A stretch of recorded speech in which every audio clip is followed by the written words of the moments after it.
नमस्कार दोस्तों, स्वागत है आपका हमारे इस YouTube चैनल में। दोस्तों, आज हम आपको बताएंगे कि आखिर अच्छे लोगों के साथ हमेशा बुरा ही क्यों होता है, जिसका वर्णन भागवत गीता में भगवान कृष्ण ने बताया है। दोस्तों, आपने देखा या फिर महसूस किया होगा कि आखिर कि आपके आसपास धर्म, कर्म और पूजा पाठ में लीन रहने वाले लोगों की जिंदगी खुशहाल नहीं होती जितने की दुष्ट और अधर्मी लोगों की होती है।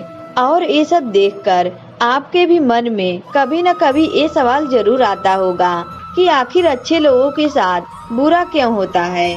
परंतु आज के अधिकतर लोग इस रहस्य के बारे में नहीं जानते, जिसका सबसे बड़ा कारण है कि वे धर्म ग्रंथों को सही से पढ़ते नहीं या फिर उसमें लिखी बातों पर विश्वास ही नहीं करते।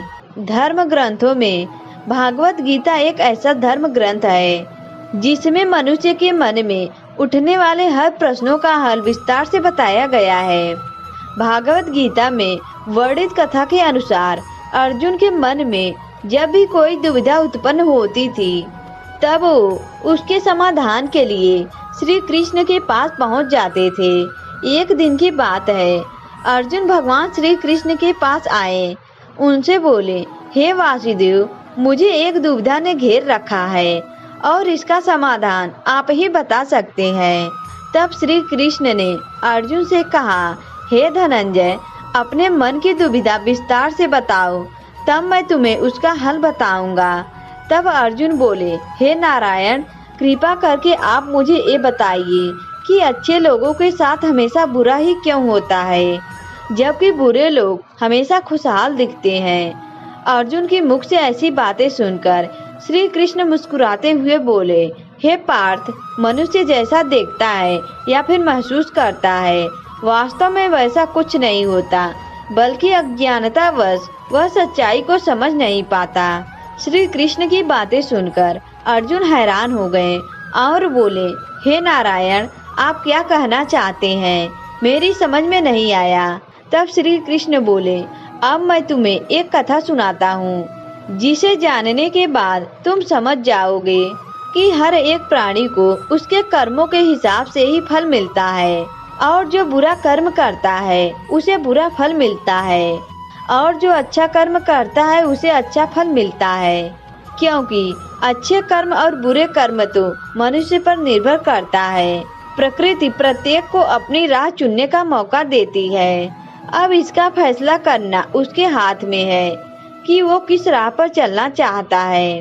श्री कृष्ण बोले, बहुत समय पहले की बात है, एक नगर में दो पुरुष रहा करते थे। उनमें से एक पुरुष व्यापारी था, जिसके लिए अपने जीवन में धर्म और नीति की बहुत महत्व थी। वो पूजा पाठ और भगवान की भक्ति में बहुत विश्वास करता था। चाहे कुछ भी हो जाए, वो रोज मंदिर जाना नहीं भूलता और न ही दान धर्म के कार्य में किसी प्रकार की कमी छोड़ता था। कुछ भी हो जाए, वह नित्य भगवान की पूजा अर्चना किया करता था। वहीं दूसरी ओर उसी नगर का दूसरा पुरुष पहले से बिल्कुल ही विपरीत था। वो प्रतिदिन मंदिर तो जाया करता था, परंतु पूजा पाठ के उद्देश्य से नहीं, बल्कि मंदिर के बाहर से चप्पल और धन चुराने के लिए। उसे दान धर्म, न्याय नीति किसी से भी कुछ लेना देना नहीं था। इसी तरह समय बीतता गया और एक दिन उस नगर में जोर की बारिश हो रही थी, जिसकी वजह से उस दिन नगर के मंदिर में पंडित के अलावा कोई नहीं था।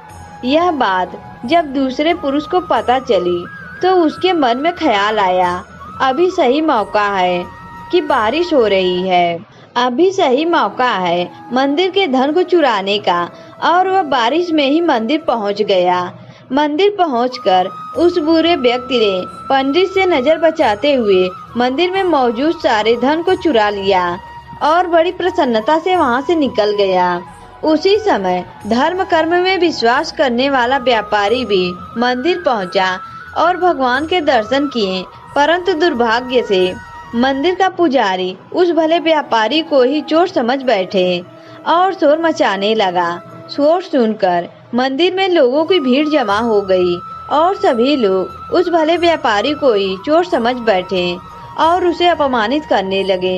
यह देखकर वो व्यक्ति हैरान हो गया और उसे समझ नहीं आ रहा था कि उसके साथ क्या हो रहा है, लेकिन वह किसी तरह लोगों से बचते हुए उस मंदिर से निकल गया। लेकिन दुर्भाग्य ने उसका साथ वहीं छोड़ दिया। मंदिर से बाहर निकलते ही वह एक गाड़ी से टकरा गया और घायल हो गया। फिर वह व्यापारी लंगड़ाते हुए घर को जाने लगा।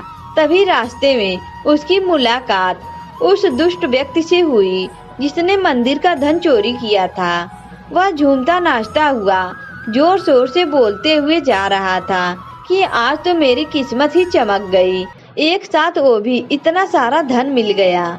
जब व्यापारी ने उस दुष्ट आदमी की ये बातें सुनी तो उसे बहुत हैरानी हुई और क्रोधित में उसने अपने घर जाते ही भगवान की सारी फोटो निकालकर फेंक दी और भगवान से नाराज होते हुए अपना जीवन व्यतीत करने लगा। कुछ समय पश्चात दोनों ही व्यक्तियों की मृत्यु हो गई और दोनों यमराज की सभा में पहुंचे। उस व्यापारी ने अपने बगल में उस दुष्ट व्यक्ति को खड़ा देखकर क्रोधित स्वर में यमराज से पूछा कि मैं तो हमेशा अच्छे कर्म करता था, पूजा पाठ दान धर्म में विश्वास रखता था, जिसके बदले मुझे पूरे जीवन भर सिर्फ अपमान और दर्द ही मिला है, और इस अधर्म करने वाले पापी व्यक्ति को नोटों से भरी पोटली आखिर क्यों? इस पर यमराज ने उस व्यापारी को बताया कि पुत्र, तुम गलत सोच रहे हो। जिस दिन तुम्हें गाड़ी से टक्कर लगी थी, वास्तव में उस दिन तुम्हारे जीवन का आखिरी दिन था, परंतु तुम्हारे किए गए अच्छे कर्मों के कारण ही तुम्हारी मृत्यु एक छोटी सी चोट में परिवर्तित हो गई। और दुष्ट व्यक्ति के बारे में जानना चाहते हो तो पुत्र, इसके भाग्य में राजयोग था, जो कि इसके दुष्कर्म और अधर्म के कारण एक छोटे से धन की पोटली में परिवर्तित हो गई। ऐसा सोचना कि भगवान लोगों के अच्छे कर्मों को नजरअंदाज कर रहे हैं, ये बिल्कुल भी सत्य नहीं है। भगवान हमें क्या किस रूप में दे रहा है, ये मनुष्य की समझ में नहीं आता है। लेकिन अगर आप अच्छे कर्म करते हैं तो भगवान की कृपा सदैव आप पर बनी रहती है। दोस्तों, मेरे द्वारा दी गई जानकारी आपको अच्छी लगी तो कमेंट करके हमें जरूर बताएं। दोस्तों, आज की वीडियो में बस इतना ही। अगर यह वीडियो आपको अच्छा लगा तो वीडियो को लाइक करें और हमारे चैनल को भी सब्सक्राइब करें। दोस्तों, वीडियो देखने के लिए आप सभी का धन्यवाद।